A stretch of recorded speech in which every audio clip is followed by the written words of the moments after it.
안녕하십니까. 증시각도의 박사준입니다.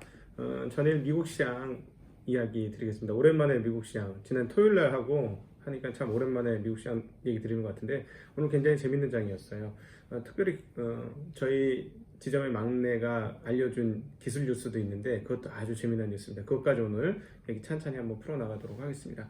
오늘 핵심은 뭐냐면 PMI 지수가 잘 나왔어요. 어제 중국 같은 경우 최신 PMI 지수가 예상보다 상당히 좋은 흐름들을 보여주었거든요. 그 52.8, 7월 제조업 PMI가 50.8을 기록을 했는데 전달에 51.2였습니다. 그러니까 이게 왜 시장을 강세로 이끌었냐면, 시장은 지금 계속 끝나지 않는 코로나 바이러스 사태 때문에 언제 어떻게 더블 딥이 오는 거 아니냐 하는 그런 우려가 계속해서 상존하고 있었거든요.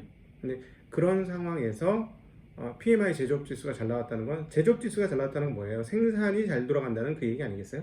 예, 생산이 잘 돌아가는, 생산이 잘 돌아가면 더블 딥이 오나? 안 오지. 예, 그러니까 더블 딥 안 오는구나 하고, 그래 그럼 달려, 이렇게 된 거죠. 그리고 미국 같은 경우도 구매관리자 지수 7월 달에 잘 나왔습니다. 54.2가 나왔는데 전달에 52.6이었어요. 그러니까 전달보다도 또 역시 잘 나오니까 중국도 잘 나왔고, 중국 잘 나오는 거 그래 이해해. 왜냐면 니네는 먼저 폐쇄를 꽉 하고 나서 그 다음 제조 가동이 올라가는 게 보였으니까 오케이, 그건 인정을 하는데, 그러면 미국도 그럴까 했는데 미국도 그런 거예요. 그렇기 때문에 야, 이거 더블 딥은 아니겠구나, 그럼 좀 안심해도 되겠네 하는 흐름들이 있었습니다. 그런데 이런 흐름들, 그러니까 제조업이 올라갈 수 있다라고 생각하는 그 흐름 베이스를 깔고 있는 아주 중요한 게 몇 가지가 있었어요. 누구는 이렇게 얘기합니다. 코로나가 이제 4만 7천 명대 미국에서 확진자가 발생하면서 4주 만에 최저치가 나왔다, 이 얘기를 하면서 이것이 이제 안심이 되니까 달렸다라고 얘기하는데, 우리는 이제 그렇게 하면 안 되죠. 오랫동안 미국 시장을 관찰해봤던 사람들은 여기서 멈추면 안 되는 거죠. 누가 무슨 얘기를 하지 않았을까 하는 생각을 하셔야 돼요.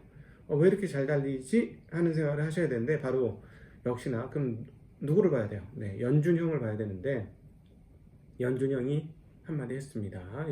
연준형이 한 게 아니고 월스트리트 저널이 연준형이 이런 얘기를 했다고 전달을 한 거예요. 뭐라고 얘기를 했냐면, 인플레이션 목표치가 2%에 도달하자마자 금리를 인상하는 기존의 통화 기조에서 벗어나려고 하고 있다. 다시 풀어드릴게요. 원래 뭐예요? 이거를 인플레이션 타겟팅이라고 부르거든요. 연준이나 중앙은행들은 인플레이션 타겟팅이 있어요. 왜냐하면 한국은행 요즘도 그건지 모르겠는데 요즘 안 들어가 봐서, 그 초기 첫 화면에 뭐냐면 목표가 인플레이션을 목표치대로 잘 유지하고 관리한다는 거예요.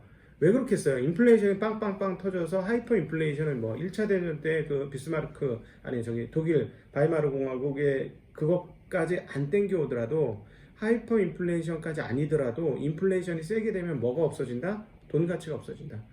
돈 가치가 없어지면 중앙은행은 역할을 제대로 한 것이다? 아니다, 못한 것이다. 그렇기 때문에 중앙은행의 어떤 본질적인 성격은 항상 돈 가치를 지킨 데 포커스가 맞춰져 있어요. 그런데 그렇게 돈 가치를 맞추려면 뭐 해야 돼요? 인플레이션이 크게 일어나면 안 되는 것이죠. 그런데 그 보통 인플레이션 목표치가 얼마였냐면 2%였어요. 2%. 네.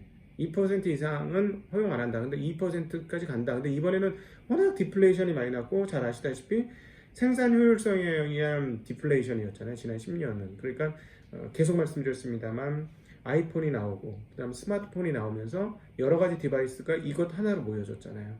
이 스마트폰 디바이스를 분해해서 하나하나의 기능을 따로 산다면 진짜 억대의 돈이 들어간다, 뭐 이런 표현을 하지 않습니까? 그런 정도로 그렇게 억대의 효용성이, 쉽게 얘기하면 100만 원짜리 한 대로 들어간 것은 일종의 디플레이션이에요. 그렇죠? 1억이 100만 원으로 효용 가치를 하니까, 물론 이제 품질적인 면에 이런 건 좀 다른 얘기긴 합니다만, 그러니까 이런 것들을 당하고 있었던 상황에서 인플레이션이 잘 안 이루어져서 그동안에 인플레이션 파이터의 모습에서 조금 벗어난 것 같았는데, 이번에 공식적으로 이런 얘기가 돈다는 건 연준이 인플레이션을 완전히 허용하겠다. 그러면 연준의 본질적인 모습이 뭐냐? 인플레이션 파이터가 되는 것을 내려놓겠다. 오히려 인플레이션을 조정하는 단체가 되는 거 아니냐라는 생각을 할 수 있다는 거죠. 그러니까 이렇게 되면 어떻게 돼요?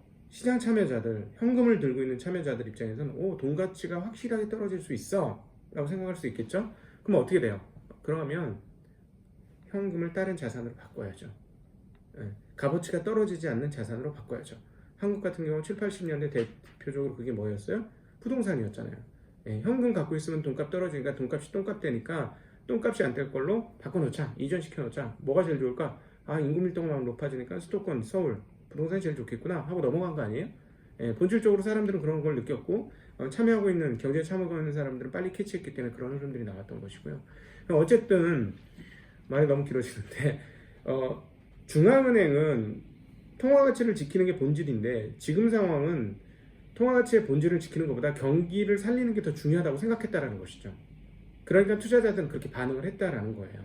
그러니까 사실 어떤 면에서 보면 제조업 지수가 잘 나왔다라는 것, 그리고 코로나 확진자 수가 좀 줄어들었다는 것은 데코레이션이에요, 데코레이션.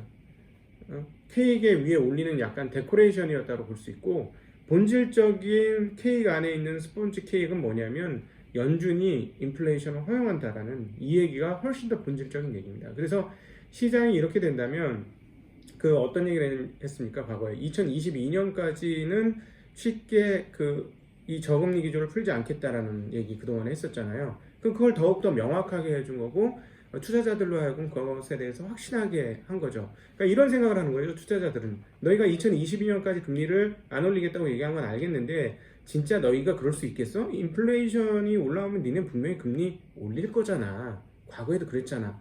에이, 맨날 말은 이렇게 하고 실제 행동은 다르게 하잖아. 내가 그걸 모를 줄 알아? 하는 생각이 시장에 있었을 거라는 거죠. 근데 지금 뭐라고 했어요? 그런 시장한테 나 2%까지는 내가 냅둘게. 마음대로 해. 오케이, 2%까지 갈게. 근데 자산시장에서 인플레이션 잡힙니까? 여기에 여기에 많은 함의가 숨어져 있는 거예요. 자산시장의 상승이 인플레이션을 일으키나요? 아니죠. 우리가 인플레이션 하면 뭐예요? 물건값 인플레이션이잖아요.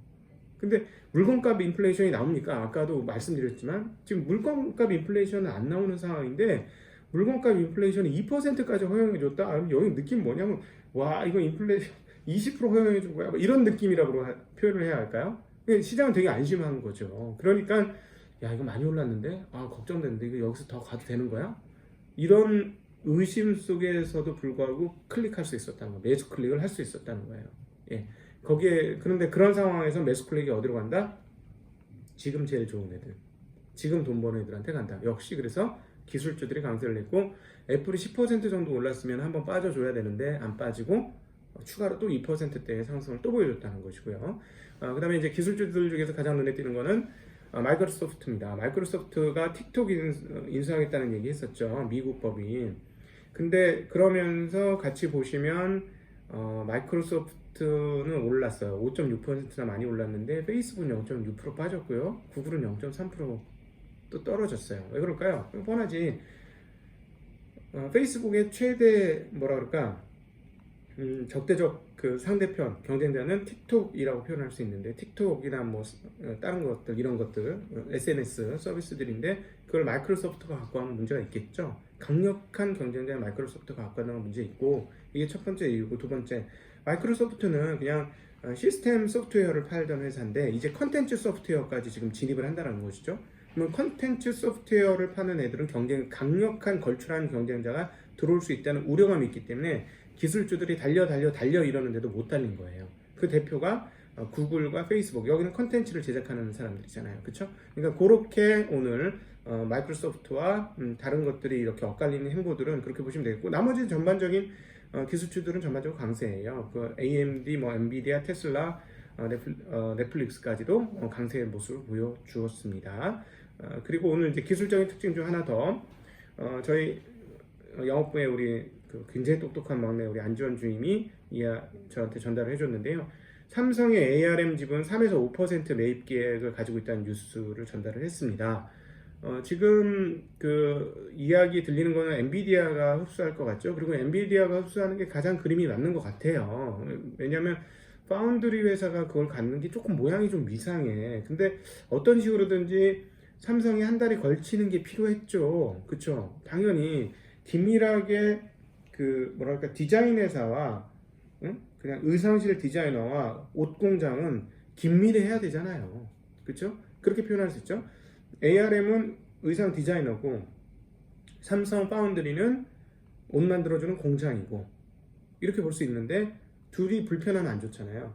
그래서 만약에 삼성전자가 3에서 5% 지분 매입을 한다는 건 굉장히 그 서로 간에 윈윈할 수 있는 뉴스고 위기에 놓인 ARM 입장에서도 상당히 좋은 뉴스예요. 왜냐하면 그 비싸게 팔 수 있잖아요. 그렇죠? 비싸게 팔 수 있기 때문에 그런 측면에서는 굉장히 유효한 뉴스다 이렇게 볼 수가 있겠습니다. 네, 이런 정도로 이제 기술 뉴스 말씀드릴 수 있겠고요. 연준이 했던 얘기 몇 가지 더 할게요. 로버트 카플란 댈러스 연은 총재는 이번 분기 반등이 예상했던 것보다 더 잠잠하다며 실업률이 이전에 생각했던 것보다 더 올라갈 수 있음을 시사했습니다. 그리고 제임스 블러드 세인트 연은 총재와 토마스 바킨 리치먼드 연은 총재도 경기 회복 둔화를 우려했습니다. 그러니까 연은 총재들의 스탠스가 이렇기 때문에 계속 고고고 할 수 있다라는 이야기를 드린 겁니다. 그리고 라가드 총재도 얘기를 하나 했는데요. 2021년 6월까지 통화정책의 안전망이 유지가 필요하다라는 이야기를 했습니다. 그러니까 연방준비제도와 그리고 ECB 모두 2021년, 2022년까지 지금의 부양정책을 유지하는 게 좋겠다라는 뉘앙스로 얘기를 한 것으로 해석하시면 될 것 같아요. 네, 그러면 아무래도 투자 참가자들이 좀 더 마음 편하게 투자할 수 있는 그런 흐름들을 보여주었고요. 자, 정리 한번 다시 해보겠습니다. 지금 핵심은 위험자산 선호가 같죠? 왜냐하면 그 근본은 제조업이 호조가 되었기 때문에 그래요. 제조업이 호조가 흐름들을 보여줬기 때문에 전반적으로 위험자산 선호가 나면서 그러면 어떻게 돼요? 채권 가격은 떨어졌어요. 금리가 올라가면서 채권 가격은 떨어졌고 정말 오랜만입니다. 그 2년물 같은 경우는 정말 오랜만에 그 바닥에 더 이상 그 안 떨어지는 흐름들을 보여주었고요. 그리고 30년물은 조금 많이 금리가 올랐고 10년물도 올랐습니다. 그런 모습 보여주었고 그리고 반대로 미국의 제조업 지수가 잘 나왔으면 뭐가 잘 나와야 돼요? 달러가 강세야 되지 않을까요? 근데 달러는 약간 강세였어요. 0.1%대 정도. 그러니까 강세는 강세였는데 그렇게 그다지 큰 강세는 아닙니다. 그러니까 지금 미국 한 시장에 참여하고 있는 전문가들의 논평들을 보면 글로벌 모니터에서 나온 내용들을 한번 확인해 보니까 달러는 약세라고 생각하는 흐름들이 굉장히 지금 많이 부각되고 있어요. 예, 그래서 생각보다 달러가 강세로 이어지지 않을 가능성 상당해 보인다라는 것도 더불어 보셔야 할 것 같습니다. 반면에 그 브라질 시장은 오르지 않았기 때문에 미국의 이 달러와 강세가 제한됐다라는 흐름들이 뭐라 할까요? 이쪽으로 그 신흥국 시장으로 전이되는 것은 일단은 아니다 이렇게 보시면 되겠고 한국 시장도 계속 기대를 했습니다만 어제 또다시 외국인들이 한껏 삼성전자를 사 버리고 나서는 다시 시장 참여가 그렇게 강하지 못했어요. 그러니까 이번에는 달러 약세에 의한 시즌2를 계속 기대했는데 그럴듯한데 그렇다고 확정짓기는 또 다시 어려운 상황으로 갔고 인텔의 그 발표 이후 원래 TSMC를 사야 되는데 TSMC는 이미 충분히 사놨기 때문에 더 이상 살 수 없어서 다른 대안으로 삼성전자를 산 것이다. 이렇게 결론을 내는 게 오히려 더 맞을 것 같습니다. 이번에 외국인들 매수세는 그래서 외국인들 이번에 매수세는 삼성전자에 집중된 것 그러니까 즉 인텔의 파운드리 아웃소싱과 연관된 매수였다라고 보시는 게 일단 맞을 것 같고요. 그 다음에 본격적으로 더 갈 수 있는지 여부는 오늘 이후에도 외국인들이 다시 계속 들어올 수 있는지 여부 확인하는 과정들이 좀 필요할 것 같습니다. 네, 이상으로 오늘 미국 시장 정리 하도록 하겠습니다. 제가 사실 오늘 3% 나가야 되는데 저희 그 센터장님 생일이라서 같이 생일 파티 한번 참여하겠다 그래가지고 약간 시간이 안 맞았어요. 그래서 오늘 말고 목요일날 찾아뵙게 됐고 오늘 못 가서 이렇게 동영상 올려드립니다. 아마 나가는 날은 동영상 못 올려드릴 것 같습니다. 네, 이상 증시각도기 곽상준이었습니다. 감사합니다. 안녕.